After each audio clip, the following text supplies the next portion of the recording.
hola, pues, jala maestra, para buen día. Y buenamente, Andrés Carlos, Maite Hijo, Andrés, Francesco, Neri Peña, Bajo Pagaña, de Extraña, de Endúa.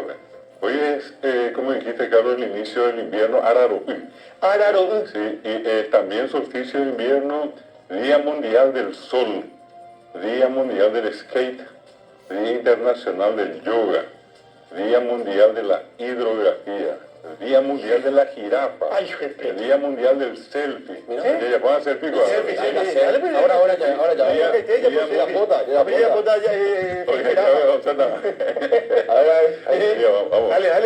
Dale, no, tienes algo.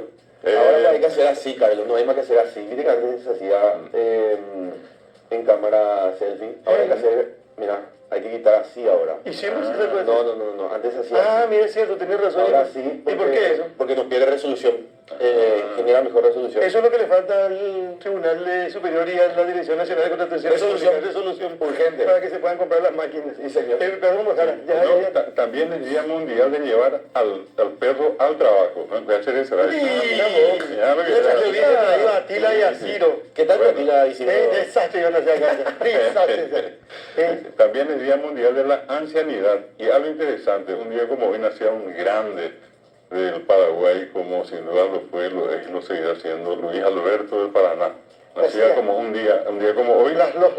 Sí, en 1926, día de nacimiento del gran Luis Alberto del Paraná. Y también para los que alguna vez llegaron a conocerlo, al récordman paraguayo de la bicicleta, hoy un día como hoy fallecía don Lorenzo Prieto en el año 2019.